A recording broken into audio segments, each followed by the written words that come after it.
What if I told you Luffy's special haki was already reacting to Loki before anyone else could? And what if their meeting in Elbaf wasn't an accident, but destiny written long ago? Because in One Piece new chapter, Elbaf, Loki, Luffy, and even Imu are all connected by something way bigger than we imagined. Welcome to Super Synth D Studio, where One Piece spoilers hit different. If you live for wild theories and hype breakdowns, smash that like button, drop a comment, give some hype, and don't forget to subscribe. Alright, let's dive in. One Piece chapter 1171 opens with a chilling editor's note. Traces of a fierce battle at Orist Castle. The scene shows the outer area of Orist Castle, completely wrecked by the aftermath of an intense clash. Gaban, already covered in bandages, speaks with a heavy tone. He says that if Harald were to leave the castle in that condition, he would bring an unimaginable catastrophe to the world. The scene then shifts to the inside of Orist Castle. Countless bodies of the Royal Guard soldiers are scattered everywhere, lying motionless across the floor. Gaban speaks again, saying that during the battle, he could actually feel a future with no hope at all. Because no matter how badly they wounded Harald, his body kept repairing itself. This is truly shocking, Gaban adds, to think that there was actually something capable of completely stopping him. Now we see Gaban, Shanks, and Jarul standing together with the remaining Royal Guard soldiers who somehow survived Harald's massacre. Gaban then asks Jarul directly, "Did you really know that this sacred treasure would be this powerful?" It turns out, Jarul knew absolutely nothing about the Devil Fruit itself. All he knew was the terrifying chill that ran down his spine when he imagined what would have happened if Loki hadn't been here today. Meanwhile, Shanks recalls words from the past, spoken by Harald and by Garling. Back then, Harald had said that the moment he joined the God Knights, it would mark a new dawn for Elbaf. Then Shanks remembers Garling's words. Garling told him that if he ever desired anything at all, he only needed to say the word, and it would be within his reach. Garling knew that this son of his was truly unfortunate. He had lived a life that was miserable, humiliating, and utterly degrading until now. Garling then ordered Shanks to forget his old life on the surface, because the commoners down below, he said, weren't even worthy of being called human. As Shanks remembers these words, he clenches his left arm tightly, right at the place where Imu's pact mark is engraved. Gaban immediately rushes toward Shanks and tells him to stop. Gaban tries to calm him down, warning him about that self-destructive habit. He tells Shanks not to hate the circumstances of his own bloodline. Suddenly, Shanks snaps back at Gaban, yelling and questioning why Harald had to die, when he had such a pure and noble soul. Shanks blames himself. He says that if only he had warned Harald sooner, then maybe things wouldn't have ended like this. Gaban immediately shouts back at him, telling Shanks that none of this is his fault. Gaban then steadies Shanks, saying that the reason he's still here must have meaning, that every life has purpose, and all Shanks needs to do now is endure. Elsewhere, Loki is sitting down, covering his face with his arm as he cries in front of Harald's body. Loki speaks through his sobs. Is this what happens when you love your country too much? We get a closer look at Loki's grief. Tears pour endlessly from his eyes, and mucus drips from his nose, showing just how broken he is by everything that has happened. "This seriously sucks," Loki says. The scene ends with Harald's body, his upper half gently covered by Loki's own cloak. The scene then shifts to Mary Geoise, where we're shown the exterior of Pangaea Castle. Imu-sama gives a comment regarding the incident that has just befallen Harald. Harald was a warrior of the ancient giant race, a race whose numbers are now extremely scarce in this world. And beyond that, Imu personally granted him immense power, along with an immortal body. By all logic, Harald should have become the strongest monster to ever exist. Yet despite all that, he was still killed, and Imu questions how something like that could even happen. Imu then asks who managed to finish him off, and what kind of creature truly exists in Elbaf right now. Yes, Imu says all of this while breathing heavily, clearly short of breath. It's revealed that Imu is currently sitting upon the empty throne, directly facing the 5 Gorosei. St. Mars asks for permission from Imu to investigate everything, since the abyss created by Harald still remains in Elbaf. Imu, still breathing roughly, refuses Mars' request. This is already enough, Imu says, because continuing would only increase the number of dead knights. And beyond that, there is a price that must be paid for that pact. Even Imu-sama was not exempt from it. Imu is seen sitting with a slight forward hunch, as if clearly showing that Harald's death has taken a toll on him as well. This raises a very interesting question. Is Imu's contract system conceptually similar to Horcruxes in the Harry Potter series? There are only 13 chosen knights who have received a pact from Imu. They are divided into 8 Knights of God with the Deep Sea Covenant, and the 5 Gorosei, also known as the Warrior Gods, with the Abyssal Covenant. Which means, to completely eliminate Imu-sama, all 13 of these knights must be taken down first. Imu then continues speaking to the Gorosei, who listen with expressions that clearly show they are intimidated. Harald willingly lowered himself before mankind in order to create a bridge that connected his nation and his people to the rest of the world. Who could have imagined someone like that even existed? Ancient giants should have been a race of warriors, with brutality ingrained deep into their very blood. That is precisely why allowing him into the government without any preparation at all was a risk that could destroy the system from the inside. An ancient giant who became king of Elbaf and agreed to bind himself to our pact, when there could have been no better opportunity than this. Elbaf must not be allowed to have a king like that, but instead, everything ended up like this. History never lies. We were destined to remain in conflict with them. Never forget this. Elbaf is D. This is extremely intriguing. What does it mean that Elbaf is D? Does this imply that Elbaf is connected to the clan of D, the sworn enemy of the world government since the Void Century? Especially because within the Elbaf murals, we can clearly see giants and ancient giants fighting side by side with Nika and his allies against a monstrous figure holding an object that looks like a sun. The scene then returns to Elbaf, specifically Orist Castle. Jarl tells Loki that after this incident, chaos will inevitably spread across the entire nation. However, Loki tells Jarl that instead, he plans to set sail into the seas, bringing with him all surviving royal soldiers. Jarl is confused and asks Loki, "What about Harald's request?" We are then reminded of Harald's final wish, where he asked Loki to tell the people of Elbaf the truth, exactly as it happened. But it turns out Loki refuses that request. He says he can't do it. He then asks everyone who survived that day in the castle, including Jarl, Gaban, and Shanks, to listen carefully to what he's about to say. Loki asks them all not to tell anyone about everything that happened here. Jarl is shocked. If that's the case, then surely Loki understands who will be blamed for all of this. Right? I'm used to it, Loki replies. Besides, I don't think I'm someone who can be king and carry on my father's will at the same time. But I can fulfill his other wish, Loki adds. With absolute confidence, Loki declares that he will use the power he has just obtained to avenge his father and every single soldier who died at Orist Castle.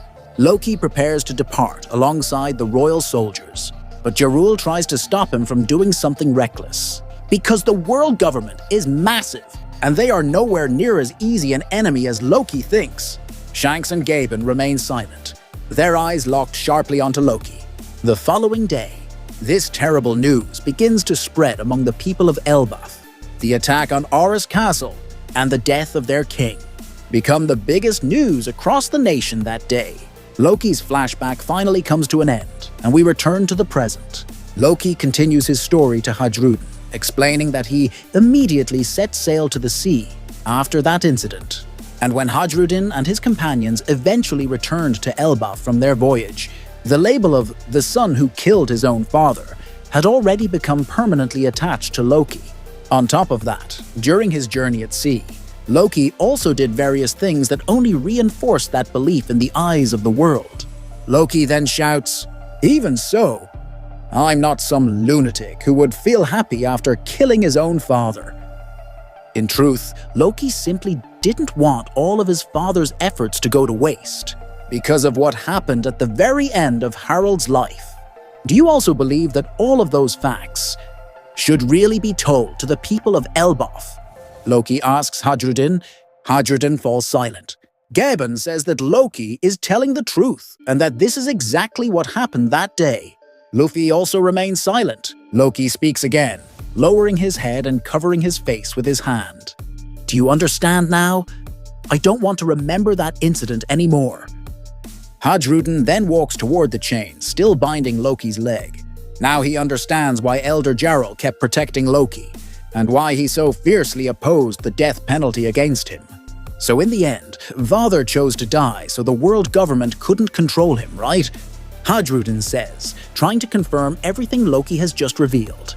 Hadrudin continues, so the world government has been Elbaf's enemy, even since back then. But how were they even able to control Father? Hadrudin asks again, as he begins releasing the chain shackling Loki's leg. Gaben confirms Hadrudin's statement and says that the arrival of the God Knights in Elbaf this time is also closely tied to the incident involving Harald. From everything Loki has told them, there is still one thing he doesn't know. What actually happened to Harald while he was in the Holy Land? Gaben then offers Hadrudin that he could explain it all to them. However, Hadrudin asks Yasan to tell them about that later, because they don't need a reason to protect their homeland, Elbaf. It turns out that Hadrudin's entire crew, along with Zoro and Sanji, are still in the underworld, which means they all heard the full truth about King Harald's death, as told by Loki. Finally, one of the shackles binding Loki's leg is removed. Hadrudin realizes that Loki felt the same way about their father as he did. Hadrudin apologizes for all the suspicion he had held against Loki all this time. Then, Hadrudin asks Loki to fight alongside him for the sake of Elbaf. Now both shackles on Loki's legs are fully released. Loki looks at his hands, now able to move them freely once again. Luffy looks absolutely thrilled when he realizes that Loki can finally fight. Suddenly, a massive rumbling sound echoes through the area. Luffy and Loki both turn toward the source of the noise. Then, something falls from the sun world straight down into the underworld. What fell from above turns out to be Draugr, one of the dream monsters created by the Devil Fruit powers of Killingham.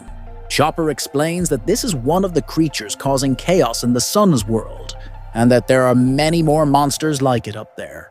Hadrudin recognizes it as a Draugr and asks where it came from, because creatures like that should only exist in legends. Loki smirks and says that the monster will make for a perfect warm-up. He then tells everyone to head up immediately, because he can fly using his powers. Hadrudin immediately starts running toward the elevator.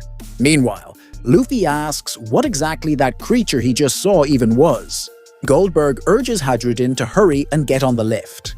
While running, Hadrudin asks what is really happening up there. Stanson shouts out to Loki, saying they feel guilty for having believed that Loki was a traitorous son who killed his own father. Loki looks visibly annoyed by Stanson's rambling. Hadrudin's entire crew then shouts together, apologizing to Loki. However, Hadrudin makes it clear that they are only apologizing for that misunderstanding. It doesn't mean all of Loki's other crimes are forgiven. So noisy, that's enough. Just go already. I don't need your apologies, Loki yells. Loki then throws away all the chains that had been binding him and prepares himself to face the Draugr, which is now standing right in front of him. Whew, this feels amazing. I can finally move freely again, Loki says. It turns out Luffy is still right next to Loki, laughing as he watches what the giant is doing. Gaben asks Chopper to help him go up as well, because he's deeply worried about his son. Sanji carries Gaben in his arms and uses Skywalk, while Chopper, sitting on top of Sanji, tells him to stay calm and steady. So Gaben's condition doesn't get any worse. Loki flies forward to attack Draugr using Ragnir. Luffy stays with Loki, standing on top of his body. Loki says, "What the heck are you doing up there?" Luffy replies, "Shi, I'm just too excited to watch you fight." "Fine then, show it what you got." "Ragnir!" Loki shouts. "Grrr!" Ragnir roars back. Then, in a truly epic double-page final spread, Loki smashes Draugr with Ragnir, releasing an overwhelming icy power that completely freezes the monster. "Niflheim!" Loki shouts. "What?" Luffy yells, utterly stunned by Loki's power. Luffy's special haki is absolutely crazy. Remember what Rayleigh once said, that Luffy's observation haki tends to read other people's emotions and intentions. Luffy sees Loki as a good person. Meanwhile, every giant in Elbaf believes Loki is truly evil and cruel. That's the real strength of Luffy's observation haki, because it's proven that Loki actually has a good heart, even though his behavior is extremely barbaric. Loki acts that way because he is incredibly lonely. In fact, ever since he was born, Loki has always felt alone. In this chapter, Loki admits that he would never be able to become the king of Elbaf if Harald is used as the standard. So the question is, will Loki really join the Straw Hat crew? That's interesting. Yeah. Even though there isn't much action shown in this chapter, there's a ton of important and fascinating information for us to break down. It turns out that since the day Harald died 14 years ago, Shanks has had one clear objective: to destroy Imu-sama and the world government. From that point on, many of Shanks' actions have seriously harmed the world government, and the most striking example was when Shanks stole the Gomu Gomu no Mi from a world government ship, which was being guarded by Who's Who 13 years ago. Yep. Every move Shanks has made so far has been carefully planned. So why didn't Shanks claim the One Piece long ago? Even though he already knew how to reach Laugh Tale? The answer is simple. Shanks only decided to go after the One Piece after Luffy awakened Nika, the true form of the Devil Fruit he obtained 13 years ago. Then there's Shanks' actions 6 years ago, when he captured Loki and chained him in the underworld. That too was part of a massive plan Shanks had already prepared. Loki wants to destroy the world government, but Loki alone is not enough, and Shanks knows it. Even Zebek needed 2 legendary Devil Fruits if he wanted to succeed in becoming the king of the world. At that time, Shanks knew that Luffy had not yet awakened Nika, which makes it clear the meeting between Loki and Luffy in Elbaf has always been part of Akagami no Shanks' plan. Remember what Imu said in this chapter: Elbaf is D. That's why the history of Nika originates from Elbaf. The meetings between Harald and Zebek, then Loki and Luffy, are not coincidences at all. They are all destiny, and the will of D continuously passed down. And Shanks' role is to make sure that all the key figures in this war meet each other so they can unite and bring down the world government together. That's exactly why Gaban calls Shanks a child of destiny. And that's One Piece 1171, a chapter packed with destiny, tragedy, and long-term plans finally coming together. If you enjoyed this breakdown, smash that like button, drop your thoughts in the comments, and subscribe to Super Synth D Studio for more One Piece content that hits different. This war is coming, and Elbaf is where destiny collides.